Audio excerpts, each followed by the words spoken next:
How does that change season 3 compared to the last 2 seasons? It's an escalation. The world's at war now, and it's this kind of hidden war. It's basically we have these terrorist cells of demons all across the country, and Sam and Dean and other hunters have to deal with that, and they're closing in on the end game of the end of the world.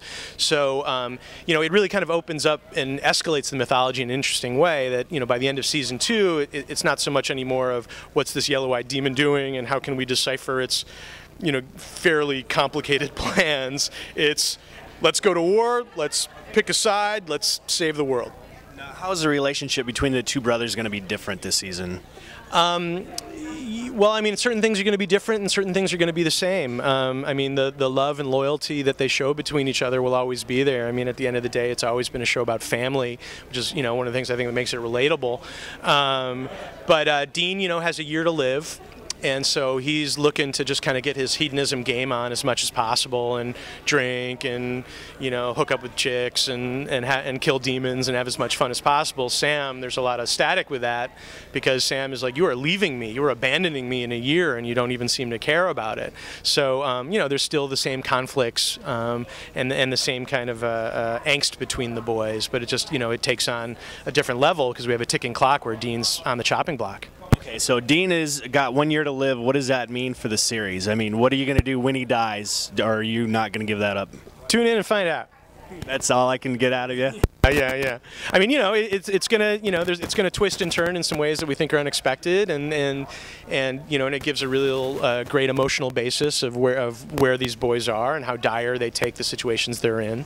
But yeah, that's about all I can say about that. In the season opener, we're actually up against the 7 deadly sins, which are personified as real demons. They really are real demons. If you look into certain medieval lore, they're not just sins; they're actual demons. So, the first episode's called The Magnificent Seven, and then up to that point, it's just, it's all variety of demons doing all variety of things, from corrupting mankind to launching their own version of terrorist attacks.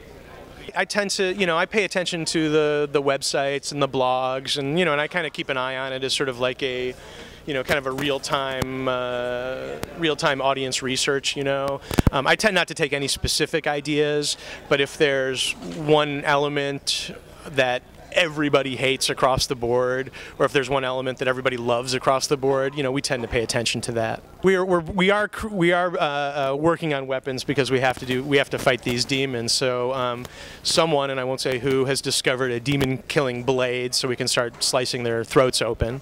We have, even though it seemingly was seemingly useless at the end of the season, we have the triumphant return of the Colt. We have this sort of magic gun that is able to kill demons, and we find a way to bring that back as well.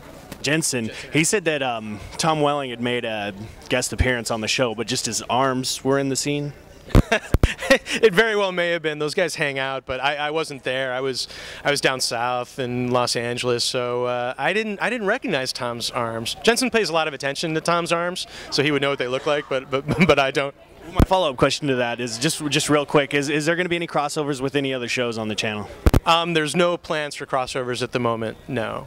So we're sort of in our own sort of scary universe. No, One Tree Hill doesn't want to come to our world. Any plans to bring this to the big screen? One day I'd love to. I sort of have an outline in the back of my head of like what the supernatural feature would look like, but see what happens with the series first.